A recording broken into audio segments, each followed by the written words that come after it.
Boa tarde, pessoal. Mais uma transmissão ao vivo do Blog da Cidadania. E antes de começar, vamos começar com bom humor. Tem uma piada do Diplomados Camanducaia. Quer acabar com o desmatamento na Amazônia? Manda dizer para o Bolsonaro que o Queiroz está escondido lá, que ninguém mais corta uma árvore na Amazônia. Muito boa essa, hein? Gostei. Bom, minhas amigas, meus amigos, eu queria começar lembrando a quem está todo dia aqui, que a gente vinha dizendo, é só uma questão de lógica, viu? Não tem informação privilegiada nenhuma da minha parte, foi só uma questão de lógica que eu vinha dizendo que a Vaza Jato ia chegar na mídia e realmente começou a chegar na mídia, né? Aliás, vamos combinar, hein, pessoal? Vocês não têm achado estranho que só aparece outras coisas? Aparece bancos, aparecem políticos, aparece um monte de gente, mas não aparece a mídia, que justamente a mídia foi quem teve a maior relação, a mais importante e talvez a mais promíscua relação com a Vaza Jato, com a Lava Jato, em todo esse processo. Todos os metidos pela Lava Jato, eles foram oriundos de uma relação com a mídia. O Sérgio Moro, ele sempre alardeou que a relação dele e da Lava Jato com a mídia era a pedra fundamental para o sucesso da operação, porque a mídia pressionaria. E nas denúncias de hoje de madrugada, o Blog da Cidadania, inclusive, foi um dos primeiros a divulgar a relação da Lava Jato com a mídia, o vazamento que saiu no próprio site do Intercept. E isso é bastante interessante, porque o personagem nesse novo vazamento do Intercept é o Estadão, é um dos jornais, e esses jornais já há muitos anos, eu tenho até um pouco de saudade do tempo que Folha e Estadão chegavam a brigar na televisão, em propagandas de televisão um com o outro, né? Um fazia propaganda ironizando o outro, né? Isso foi, inclusive, mais engraçado de tudo, isso foi durante a ditadura militar.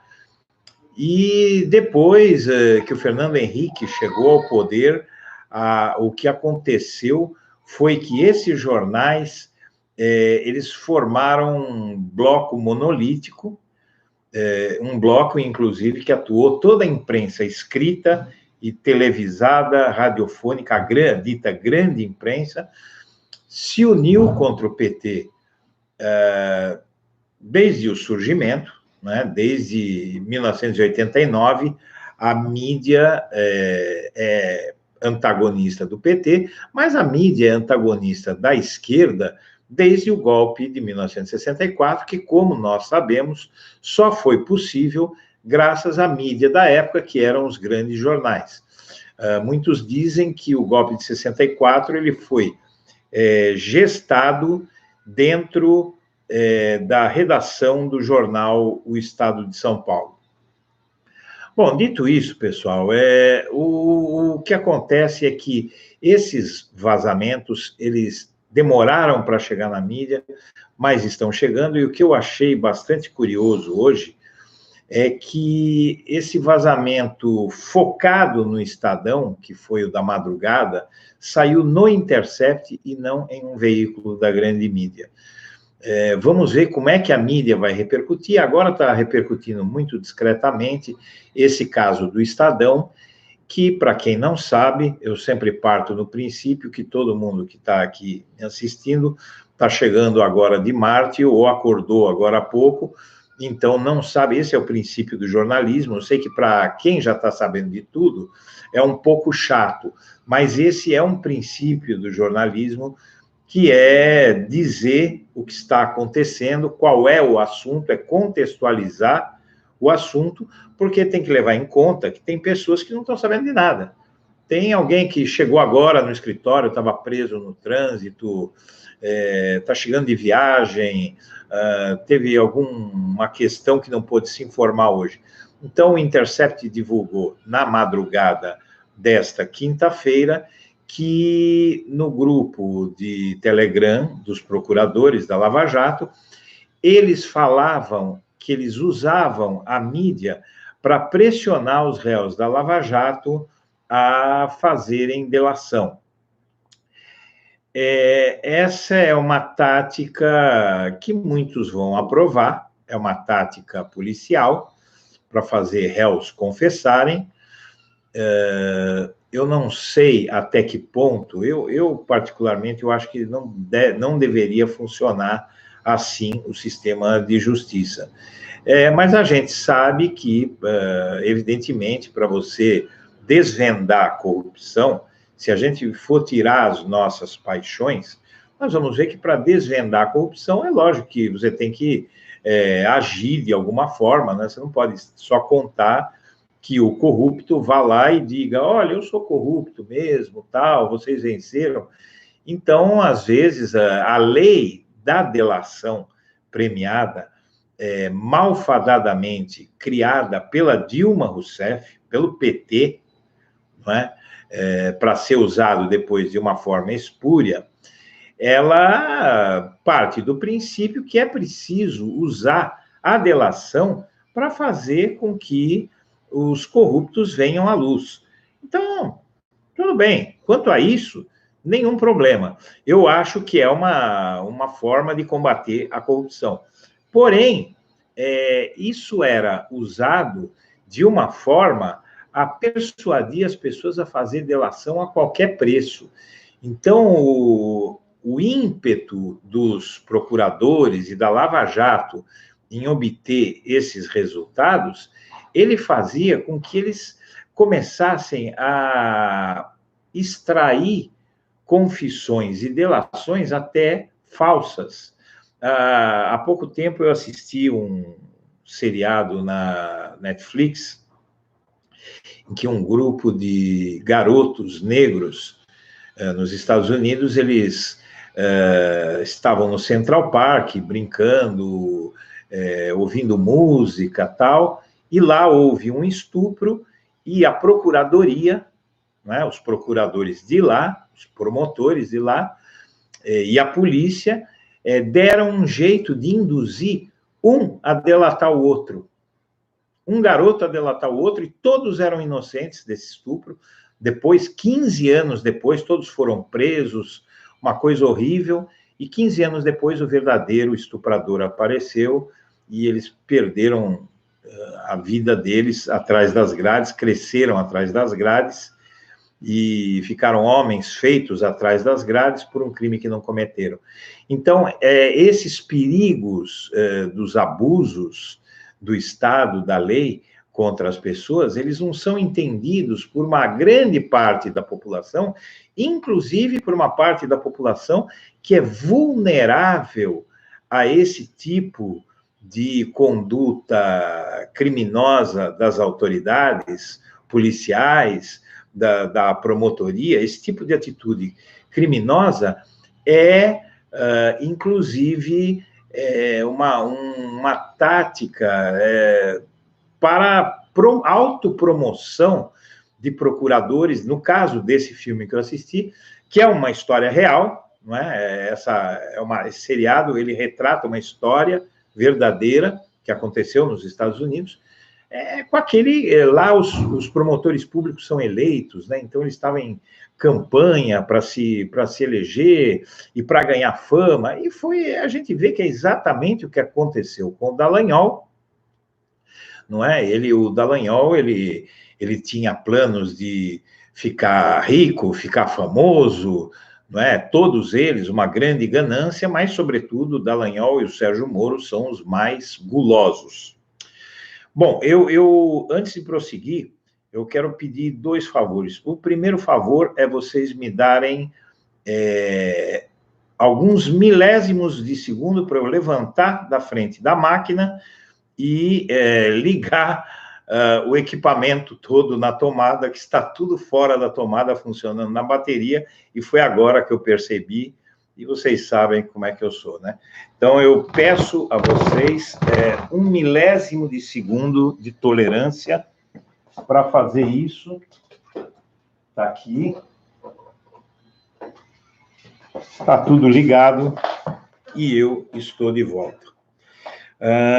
Na verdade, pessoal, o que está acontecendo é que a Vaza Jato, ela, como era previsto, está chegando na imprensa, e está chegando na imprensa porque era mais do que previsível que chegaria na imprensa, simplesmente porque a imprensa ela foi um instrumento importantíssimo para prender as pessoas inocentes e culpadas, e, sobretudo, foi um instrumento para condenar o ex-presidente Lula sem provas, através, por exemplo, daquelas edições do Jornal Nacional gigantescas, nas quais o ex-presidente chegou a ocupar uma edição inteirinha do Jornal Nacional. Então, esses procuradores, como a gente sabe, eles falaram cabalmente, assim, nos diálogos. O Carlos Fernando dos Santos Lima, lá, aquele procurador carequinha, com a barbichinha, que aparecia muito na televisão, ele diz claramente que os vazamentos dele eram com a finalidade de pressionar os delatores, mas ele falava de vazamentos que não poderiam acontecer, e tanto ele sabia que não poderiam acontecer, tanto ele quanto o Dallagnol, eles falam nesses diálogos que não pode acontecer, simplesmente porque eles sabem que eles não podiam fazer aquilo. Dizem eles que nenhum dos vazamentos que eles fizeram eram investigações protegidas por sigilo de justiça. Porém, as autoridades estão proibidas de vazar. Se um advogado, se alguma parte comentar qualquer coisa para a imprensa, tudo bem. O problema é que autoridades, e principalmente os procuradores, não podem vazar aquilo que vazaram. Então, tem a irregularidade, é clara, mas o que eu acho que o que é mais importante nesse vazamento novo da Vaza Jato, essas mensagens novas, é a entrada da mídia, e a mídia entra na Vaza Jato. Eu acho bem interessante a gente notar que a Vaza Jato tem método, a gente vê esse método em tudo. Hoje sai Estadão e SBT, porque também a Vaza Jato divulga que os procuradores, eles comentaram entre si um processo de investigação, um processo de delação, na qual foi citado o grupo Silvio Santos, e, através de contratos de publicidade, o Silvio Santos fazia lavagem de dinheiro. Quer dizer, é uma coisa que eu acho interessante, que a Vaza Jato ela vai mostrando coisas que todos nós intuíamos que estavam acontecendo, né? Todos nós sabíamos que o Moro e o Dallagnol, que a acusação e a defesa formavam um bloco monolítico, até pelas declarações deles, né? A forma de os dois lados, tanto o Sérgio Moro quanto o Dallagnol, brigarem com o Lula, por exemplo. Havia uma briga, tanto que o primeiro depoimento do Lula para o Moro e os procuradores foi um depoimento cercado de... Aquele primeiro em Curitiba, cercado de publicidade que colocava memes na internet, no qual o Lula e o Moro eram vistos como lutadores de boxe que iam se enfrentar. Então, na verdade, esse caso aí do Sérgio Moro, pessoal, aqui aconteceu um pequeno acidente que desconectou o negócio aqui. Eu não conectei direito o negócio, peço desculpas para vocês, o equipamento continuava desligado. Bem, essa relação entre os réus, e no caso o Lula e os procuradores da Lava Jato, era uma coisa que a gente via que funcionava como uma briga entre os dois lados, quando deveria ser um juiz no meio e o réu de outro e o procurador de outro, o promotor público de outro. Então, todo mundo intuía que havia uma relação, uma inimizade entre o Lula e o Sérgio Moro e os procuradores. E quando eu fui atacado, vamos dizer assim, pelo Sérgio Moro, eu escrevi um artigo na página 3 da Folha de São Paulo. A Folha de São Paulo me ofereceu aquele espaço, aquela página onde fica Tendências Debates, e eu escrevi um artigo que foi aquilo que fez o Sérgio Moro se declarar pela primeira vez impedido de julgar alguém, porque eu escrevi um artigo com o seguinte título: Julgado pelo Inimigo. Porque aí eu demonstrei que o Sérgio Moro, que mandou invadir minha casa e me prender, ele estava me processando por uma questão pessoal, né, uma crítica que eu lhe fiz. Então, antes dele tomar essa atitude contra mim, ele estava me processando como pessoa física ali, por uma crítica que eu fiz. Ele disse que eu estava ameaçando, tal, como eu já contei várias vezes aqui. Então, o juiz, ele não pode, em hipótese alguma, ter qualquer questão pessoal, qualquer desavença com o réu, né? Porque senão você você vai ser juiz. É o título do artigo que eu escrevi na Folha em 4 de abril de 2017, na página A3. Quem quiser, coloca entre aspas esse título no Google: Julgado pelo Inimigo. Tá? Entre aspas. Esse título vai aparecer o meu artigo na Folha de São Paulo, e ali eu explico bem que esse juiz, ele não podia me julgar porque a gente tinha problemas pessoais. E no caso do Lula, com o Moro, ficava claro que eles eram inimigos. Então, tudo isso que eu estou falando pelo seguinte: quem é que não sabia que aquilo que a Vaza Jato revelou sobre a relação do Moro com os procuradores era verdade? Quem é que não sabia? Eu mesmo venho dizendo há muito tempo aqui o seguinte: pessoal, é óbvio, é claro, é evidente que o Sérgio Moro, é claro, é óbvio, é evidente que a Vaza Jato vai chegar na mídia. E chegou na mídia porque a relação entre a mídia e a Lava Jato era uma relação de cumplicidade. Eles atuaram juntos, não contra todos, eles atuaram juntos contra o PT e contra Lula. Basicamente, houve um consórcio.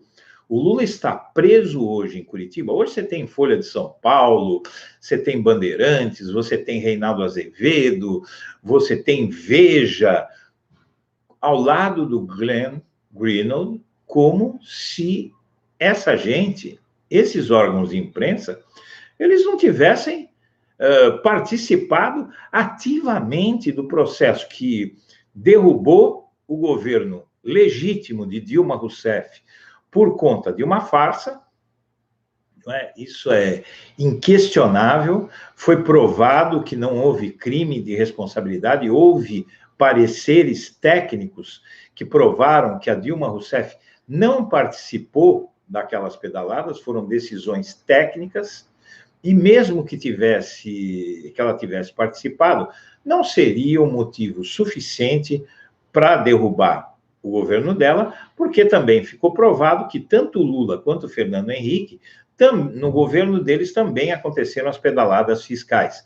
Então, a Dilma Rousseff ela só caiu por um consórcio que envolveu aqueles movimentos picaretas que surgiram, não é? Que foi o MBL, Vem Pra Rua, tal, o Sérgio Moro, o Dallagnol, o Ministério Público, a Lava Jato e todos esses grandes órgãos de imprensa, Globo à frente, não é? Globo à frente, liderando, mas também Folha de São Paulo, Estadão, Veja, SBT, todo esse aparato midiático. Então, era inevitável que esse aparato aparecesse na Vaza Jato, e agora eu vou falar para vocês o que é consenso entre algumas pessoas que discutem os rumos da Vaza Jato, e algumas, inclusive, que têm certas informações. A Globo, ela deve aparecer em breve, em muito breve, a Globo deve aparecer na Vaza Jato, como parte da Vaza Jato, e isso explica, como personagem da Vaza Jato, e isso explica porque a Globo não atua com o Glenn Greenwald, e, mais do que isso, porque a Globo tem, inclusive, atacado a Vaza Jato, o Intercept, porque a relação entre Moro e Globo foi muito estreita, e os procuradores também. Vocês veem que nessas matérias, esse procurador Carlos Fernando de Lima, ele diz que ele tem um espaço na Folha de São Paulo para se manifestar. Ele não era colunista da Folha, ele tinha algum trato com a Folha que permitia que ele publicasse o que ele quisesse ali. O Estadão também tinha. Então, esses procuradores, eles ficavam alimentando, uma hora alimentava o Estadão, outra hora alimentava a Folha, outra hora a Veja, outra hora a Globo, e o mais revoltante de tudo isso é que eu fui preso por ter vazado a 24ª fase da Lava Jato, não é? E aí eles queriam me processar, queriam me prender, mandar para a cadeia e dizer que o Lula obstruiu a justiça por causa do meu vazamento. E aí está na matéria hoje do Intercept que o próprio procurador do Ministério Público, ele fala dos vazamentos que ele comandava e que ele enviava para a mídia. Então, eu acho que também outro ponto muito engraçado dessa entrada da mídia na Vaza Jato é que essa história do Silvio Santos é escabrosa, para quem não leu. O Silvio Santos lavava dinheiro através de contratos de publicidade. Então, ele mesmo fazia chegar ao SBT contratações de publicidade e dava o dinheiro para que fosse pago ao SBT e esquentava um dinheiro de origem suspeita, ou no mínimo ilegal, ou no mínimo sem uma procedência legal. Era dinheiro de caixa 2, no mínimo, na melhor das hipóteses, era dinheiro de caixa 2, então ele chegava para uma empresa tal e falava, olha, coloca um anúncio no SBT, você me paga um valor X, e ele recebe aquele dinheiro, e aquele dinheiro passa a ser legalizado. E aquele sujeito que anunciou lá, ele talvez até ganhe uma comissão, alguma coisa, é lavagem de dinheiro. Tudo bem, isso saiu na Vaza Jato, os procuradores comentaram sobre isso, a Vaza Jato descobriu tudo isso, porque os procuradores compartilharam delação, né, denúncias de delatores que envolveram o Silvio Santos, e qual foi a providência tomada contra o Silvio Santos até hoje? Porque lavar dinheiro, que eu saiba, é crime. E o Silvio Santos, que há pouco tempo disse que ele cresceu à sombra do poder, ele cresceu sendo amigo do governo, né? Isso é o que o Silvio Santos declarou recentemente, com a maior cara de pau, e ele faz isso realmente desde a ditadura militar. Agora, se ele lavou dinheiro, por que ele não está processado? Então, vamos lá. Fernando Henrique Cardoso não foi processado porque não era conveniente para a Lava Jato. Os bancos não foram processados porque não era conveniente para a Lava Jato. O Paulo Guedes não foi processado porque não era conveniente para Vaza Jato. Aquele lá de Curitiba, conhecido como Pudim de Botox, que é o Álvaro Dias, ele tinha culpa no cartório, mas foi poupado pela Vaza Jato porque era amigo do rei. E agora o Silvio Santos, a gente vê que foi poupado pela Lava Jato porque é um órgão de imprensa, interessava para eles, não queriam brigar com a mídia. Então, de Araque, gente, de Araque, eu tava no chat aí, porque eu coloco na comunidade a antecipação do assunto do dia da live, converso no chat do próprio vídeo, e aí entram aqueles bolsominions lá, qualquer coisa que você fala, eles falam do Lula. Então, você fala, olha, o Silvio Santos lavou dinheiro. Ah, o Lula está preso, babaca. Tá, o Queiroz depositou dinheiro ilegal na conta da mulher do Bolsonaro. Ah, o Lula está preso, babaca. O Silvio Santos lavou dinheiro. Ah, o Lula está preso, babaca. E eu estava brincando da seguinte forma. Eu acho que se esse sujeito chegar em casa e encontrar a mulher dele com o padeiro, ele vai chegar lá e vai falar para ele... Ah, o Lula está preso, babaca, porque tudo que acontece, a única resposta que essa gente tem para dar é que o Lula está preso. Sim, o Lula está preso, e daí isso muda o fato de que o Silvio Santos lavou dinheiro? Isso muda o fato de que o Queiroz é um bandido envolvido com milícias e trabalhava dentro do gabinete dos Bolsonaros, depositava dinheiro sem comprovação, sem origem, na conta da mulher do presidente da República, que milícias... milicianos foram empregados dentro do gabinete de deputado do Bolsonaro e dentro dos gabinetes de deputados dos filhos dele. Então, sabe, o Lula preso Imaginem se o Lula, vejam só, imaginem se algum criminoso tivesse depositado, porque o Queiroz é um criminoso, né? É um sujeito envolvido com milícias, cheio de problemas, está inclusive sumido. Imaginem se o Lula se a esposa do Lula, a dona Marisa, um bandido tivesse depositado dinheiro na conta dela. Vocês imaginem isso, aí vocês vão ver como toda essa história de combate à corrupção é tudo balela. O Lula foi preso porque ele visitou um triplex que o dono do triplex, da construtora que construiu o triplex, convidou ele para conhecer o apartamento. E o Lula está preso por isso. E pelas acusações sem provas que esse dono da construtora, que esse diretor da construtora fez a ele. Agora, vocês imaginem se a dona Marisa tivesse tido depósito de um bandido na conta dela. Vocês imaginem se o Lula tivesse empregado na equipe dele, lá no Palácio do Planalto, gente de alguma milícia, de algum grupo criminoso como o PCC, por exemplo, Comando Vermelho, porque é disso que se trata. O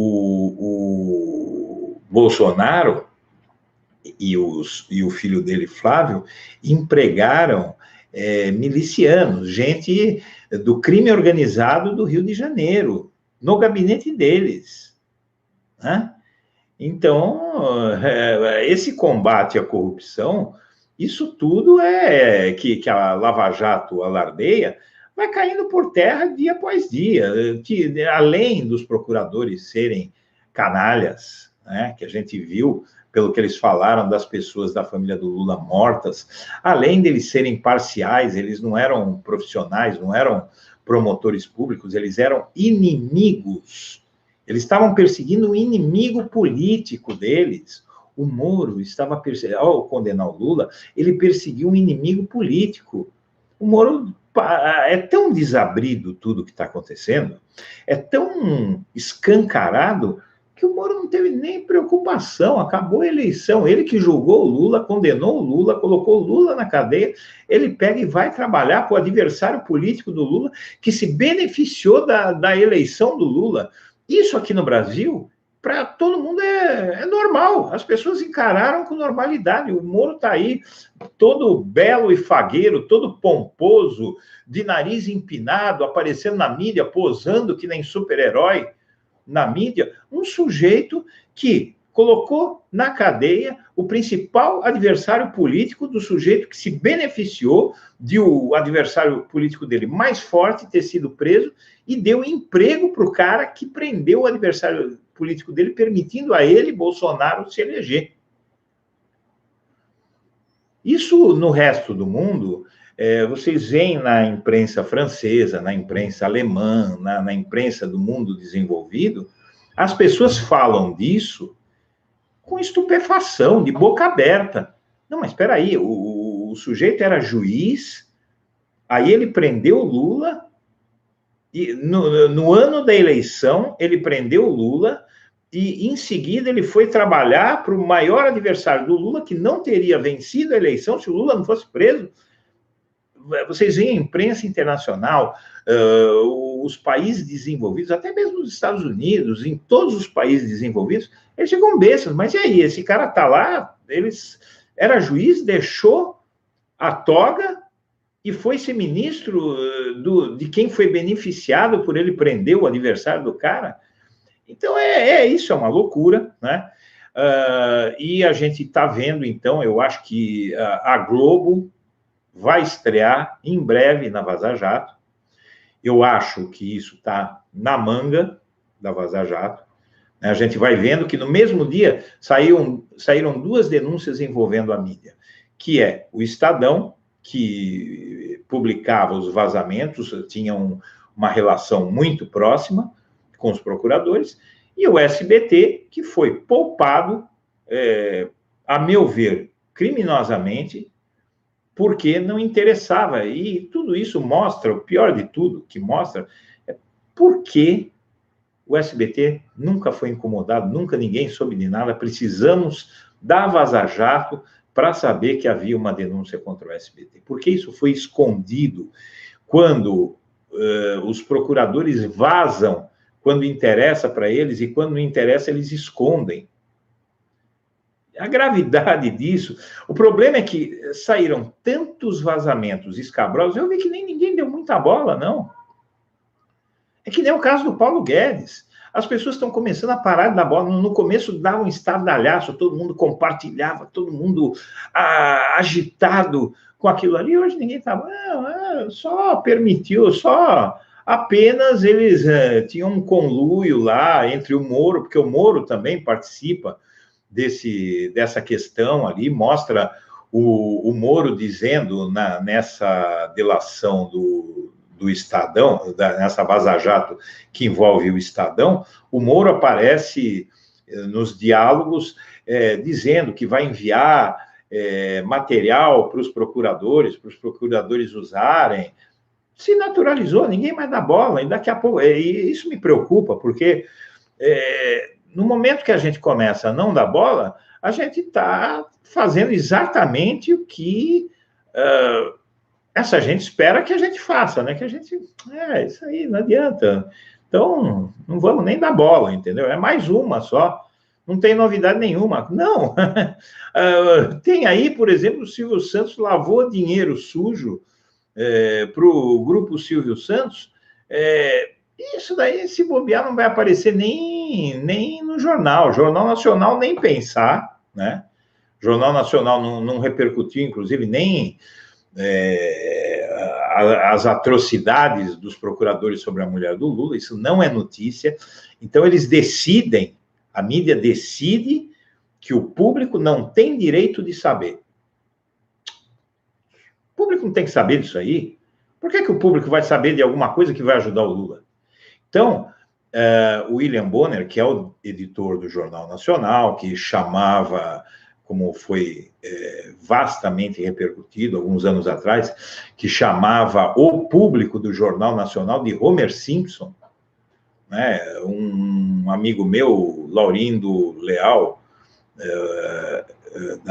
da USP, do ECA, da USP, ele foi participar de uma reunião de pauta do Jornal Nacional para fazer um trabalho lá para a faculdade, ele é um professor da USP, né? E aí ele vê o William Bonner dizendo, ao fazer a pauta do Jornal Nacional, ele vê o William Bonner dizendo, isso pegou fogo alguns anos atrás, para quem não sabe, William Bonner dizendo o seguinte, não, essa notícia não, desse jeito não, porque o Homer Simpson não vai entender. E ele pergunta, mas quem é o Homer Simpson? Que todos sabem que é aquele personagem de desenho animado, adulto, imbecil, né? É um imbecil, um sujeito de pouquíssima inteligência, bobalhão, e é assim que o William Bonner se refere ao público. Então, o William Bonner, a Globo, né, porque o William Bonner é um robô da Globo, ele simplesmente decide o que você deve saber ou não, né? Essa mídia, ela tem de muito tempo.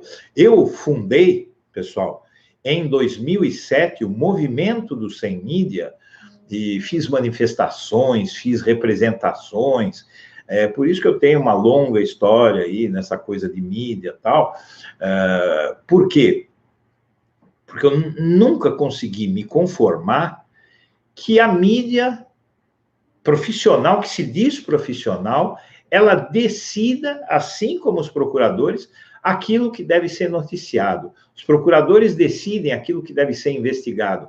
Muitas vezes há um crime, como no caso lavagem de dinheiro do grupo Silvio Santos, e eles... não, isso aí não interessa, não. Nós temos que pegar o Lula.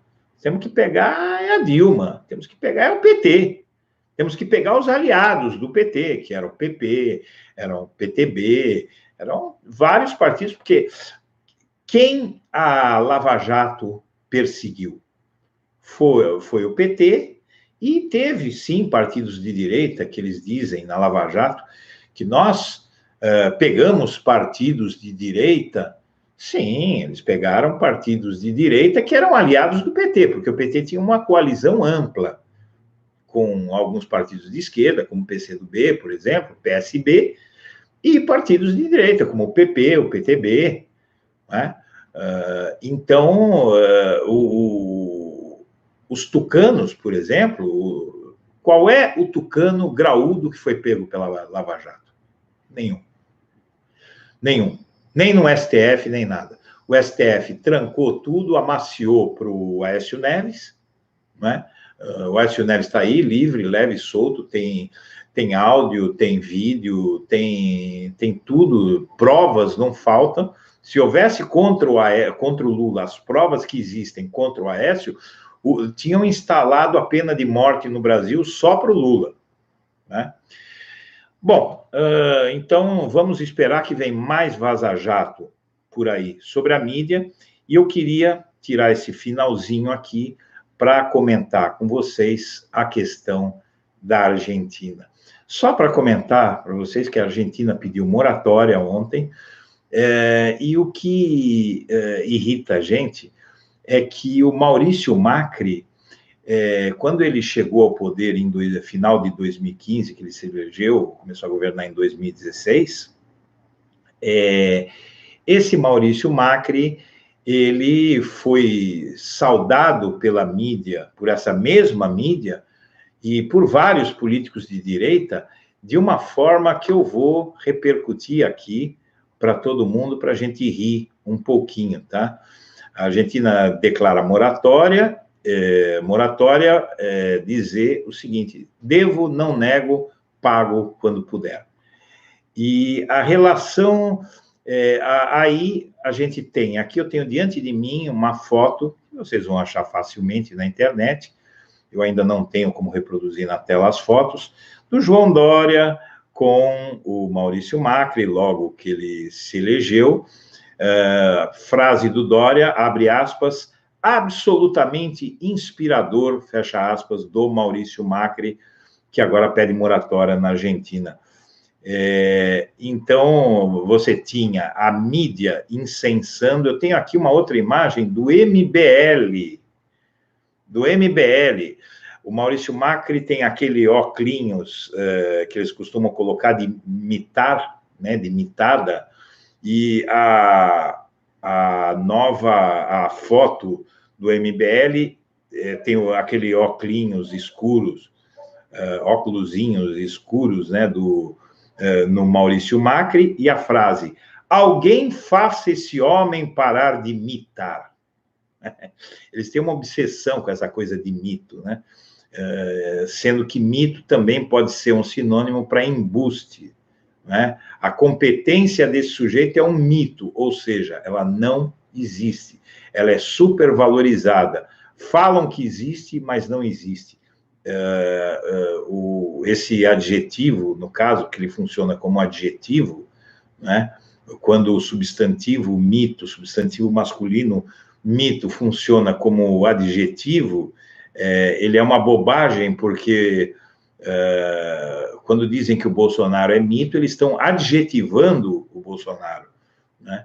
E o mito é também, né, como eu já expliquei, um outro nome para embuste. A gente tem aquele Rodrigo Constantino, ele escreveu assim: todos querem ser Maurício Macri, e aí exaltando quanto ele iria melhorar a Argentina. A Veja, 100 dias de Macri realinham a Argentina com o mercado e grandes potências. Pessoal, só rindo mesmo.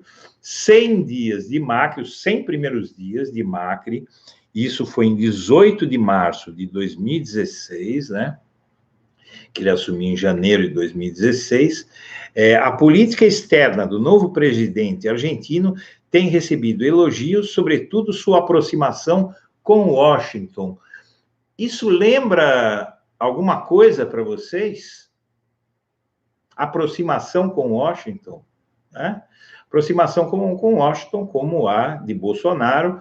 Elogiaram Macri porque ele foi lá lamber as botas dos americanos, como o Bolsonaro tem ido, e o resultado está aí, a Argentina numa crise miserável. Eu tenho alguns ex-clientes meus, que eu trabalhei muito tempo com comércio exterior, tal, então conversei com um deles esses dias, e quando ele foi votar no Macri, esse é um amigo meu, é um judeu, lá de Buenos Aires, mora bem em Buenos Aires, e ele importava produtos de mim aqui no Brasil, e eu liguei para ele esses dias: ei, boludo, né? Um chama para sacanear, um chama o outro de boludo e pelotudo lá. Ei, boludo, e aí, o que você está achando do Macri aí? Era o menos pior. Menos pior nada, ele ganhou um monte de dinheiro com a Cristina Kirchner, com o Néstor Kirchner, assim como essa turma toda encheu o bolso de dinheiro com o Lula e com a Dilma, todos esses banqueiros, esse mercado financeiro que apoiou o Bolsonaro e que está sendo dizimado, esse agronegócio que ganhou fortunas com Lula, pessoal, fortunas o agronegócio ganhou com Lula, e está aí perdendo mercado na Europa por causa do Bolsonaro. E ano passado, eles apoiaram em peso o Bolsonaro e diziam que o Lula era o risco. Os bancos, o Lula era o risco, sob o governo de quem eles enriqueceram como nunca. Vamos votar no Bolsonaro. O Lula deu muito dinheiro para a gente, mas ele é um risco. Não sei por quê, mas ele é um risco. A mídia está dizendo que o Lula é um risco, então ele é um risco, apesar de que eu ganhei fortunas com ele. Vamos votar no Bolsonaro. E tá aí, o Bolsonaro ferrou todo mundo. Hoje, a rejeição do Bolsonaro no mercado financeiro é de cerca de 80%. Isso é pesquisa do mercado financeiro, tá? XP Investimentos. Tá? Não sou eu que estou dizendo.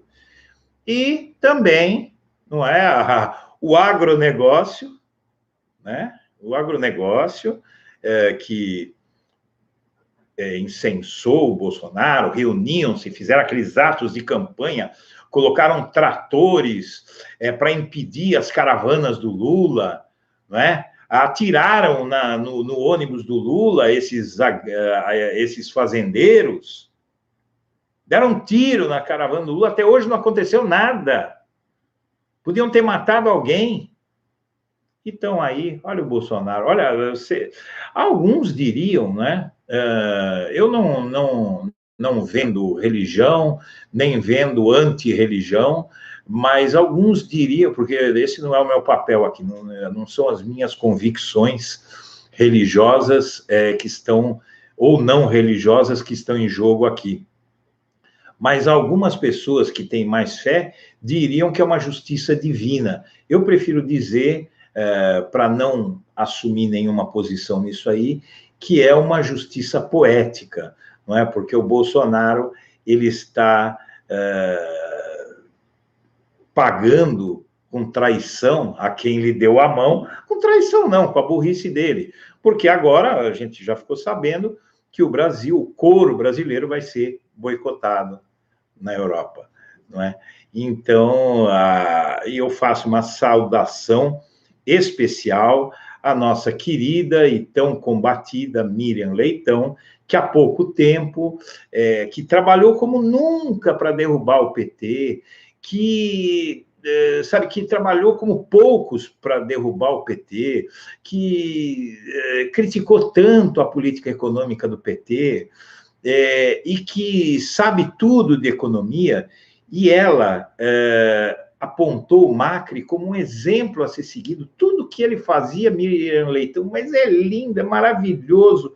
Ela devia estar se referindo, talvez, à visão dela sobre a aparência do Macri, porque o invólucro do Macri deve ser a opinião dela sobre a beleza do Macri, porque o que havia de lindo e maravilhoso no governo Macri, no governo Macri era absolutamente nada.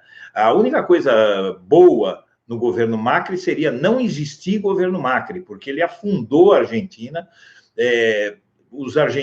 acabou com os programas sociais, acabou com a lei da mídia, fez um aumento de energia elétrica que quebrou um monte de empresas argentinas e infernizou a vida dos argentinos. Todos os programas sociais que foram eliminados, a pobreza explodiu na Argentina, para quem não sabe, houve um aumento, enquanto os governos de esquerda, do Néstor Kirchner, depois da Cristina Kirchner, reduziram incrivelmente a pobreza, a miséria e a desigualdade na Argentina. Sob o Macri, a pobreza, a miséria e a desigualdade explodiram. Isso são dados oficiais, incontestáveis. É possível provar com facilidade que tanto no Brasil quanto na Argentina, os governos de esquerda reduziram a pobreza como nunca aconteceu na história, reduziram a miséria como nunca aconteceu na história, reduziram a desigualdade como nunca aconteceu na história. Então, é isso, a gente vai vendo que, só falar mais uma coisa para vocês antes de terminar, existe uma coisa chamada efeito tango, sobre a qual eu já comentei aqui. O efeito tango, ele se baseia numa propaganda de vodka dos anos 70, 80, que era a vodka Orloff, em que um sujeito aparecia se encontrando com ele mesmo, todo bonito, todo fagueiro e tal, e ele falava, nossa, mas quem é você? Eu sou você amanhã porque eu tomei a vodka Orloff. Então, o sujeito, ele era uma reprodução do futuro. E aí começou a se dizer que o efeito tango era como o efeito Orloff. A Argentina, ela sempre reproduz na política e na economia dela, hoje, o que vai acontecer no Brasil amanhã. Então, vamos terminar com esse belo pensamento, pessoal, vamos terminar com esse belíssimo pensamento de que a Argentina, belíssimo até certo ponto, né? Porque a Argentina está quebrando, está indo para o buraco. Porém, quem jogou a Argentina nesse buraco, o Maurício Macri, ele está afundando politicamente, enquanto a esquerda vai voltar ao poder, porque já venceu as prévias. Então, que o Bolsonaro vai destruir a economia brasileira com essas barbaridades que ele pratica, isso não há dúvida. Que as reformas neoliberais, que todas as medidas neoliberais que estão sendo tomadas vão empobrecer todo mundo e vão acabar com esse país, isso ninguém tem dúvida. Porém, o povo vai aprender pela dor, como o povo da Argentina aprendeu pela dor. Então, minha amiga, meu amigo, eu chego ao fim dessa transmissão. Eu quero agradecer a presença de todos e deixar o meu abraço para vocês. Pedir, compartilhe esse vídeo, por favor, que você ajuda a gente a passar essa mensagem para mais gente. Minha amiga, meu amigo, eu agradeço a atenção e um abraço para todo mundo.